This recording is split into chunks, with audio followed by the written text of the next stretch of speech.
It was a bright Monday morning. 7:30 in the morning, I was going to work. What a lovely bright day. As I looked to the left of the road, there was a woman in her mid-30s sleeping on a bench. Guess what I did? I kept driving to work. It's not the first time I've gone past, drove or walked past a homeless person. And my reasons for going past a homeless person is it could be a trap. I know that because every time I see a homeless person, the first thing I do is check my phone in my pocket. The second reason I walk past a homeless person is I think, do I want to feed someone's drug or alcohol addiction? No, I don't. And the third reason is that money, I could spend it, I could invest it. But I know I'm not the only one. Have you ever gone past a homeless person and felt guilty for a minute, but then kept going? This person was different because I felt touched. I know she had been sleeping there through the night because of the way she was wrapped and she was sound asleep. So this time I decided to look into it. What causes homelessness in this country? Some of the top reasons are unemployment. When someone loses their job, they don't have any money. The rising house prices in London throws people out of their houses and onto the streets.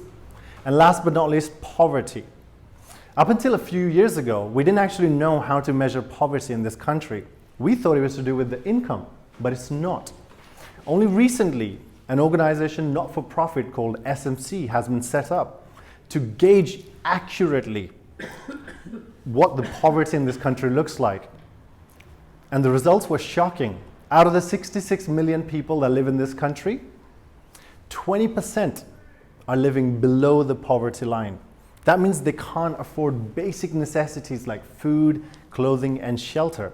That's 1 in 5 people, and you wouldn't even know they were living below poverty line. So who's responsible for that? I thought the government had to be responsible for this, right? We're living in one of the richest economies in the world. We have the 5th largest GDP. So of course it's the government's responsibility. Then I thought maybe it's the charity's responsibility, right? You don't have to look far to see a charity who's asking for donations. So where are these charities when these people are homeless? And lastly, maybe it's people like us. We need to motivate ourselves, get together, organize something, and help these people. As I was researching, I found out the answer to the first two was already there. A group of people came together about 50 years ago and said, no more. We are ending homelessness in United Kingdom. And they started a charity called St. Mungos. And for 50 years, they've been helping people get off the streets. Just last year, they helped nearly 3,000 people get off the streets, find some shelter, and another 3,000 find them food. The charity provides them with training and gets them back on track. So what's missing? Why am I driving to work and I still see this person sleeping on the side of the road? Well, that's the missing link which is needed, right? You have the charity, which is doing a great job for the last 50 years. And there's also government. The government is actually funding this charity to do its job. So those two things are there. What's missing? What's missing is the outreach team. A team of people who can go up to that person and educate them. You see, educate, help, or assist them.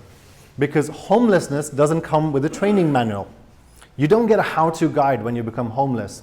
So these people don't know how far help is. They don't know what kind of support is available. So we need professionals to go out and speak to them and see if they can help. To my surprise, that already exists.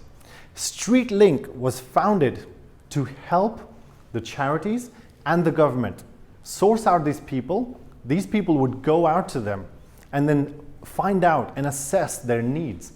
If it's urgent, they'll provide it to them. If it's long term, they'll work with this individual to see in short term or long term how they can get back onto the road. So that was that. I know my research, I know what to do. I didn't do anything. The next morning, I was going to work. It wasn't a sunny day anymore. It's been pouring down.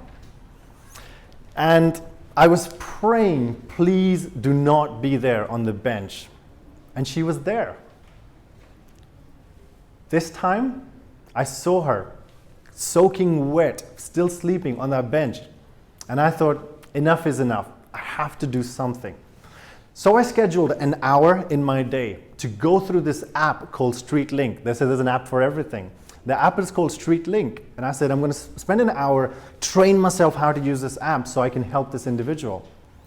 As I sat down, I was really surprised to find out it took me less than 5 minutes to use this app. All I had to do was drop a pin of where this person is and refer them to an ambassador, a professional who will go out and is trained to deal with the situation. And the app didn't ask me for any money. All I had to do was drop a pin and they handled the rest. The next time I was going to work, which is this morning, the bench was empty. And I was really happy to know that I think someone went out last night, spoke to the person, and offered them shelter. What a weight off my shoulder. But why am I speaking to you guys about this? Why am I telling you this? I'm telling you this because I'm not here to raise money for this charity. I don't care if you don't give a dime to anyone. The next time you go past a homeless person, don't feel guilty. You don't even have to stop. Don't give a dime if you don't want to. But one thing you could do is use an app and refer these people to an ambassador who will assess these people and find out if they're the legit people who need help or they're just professional beggars, and go out and help them. I urge you to do that. Thank you.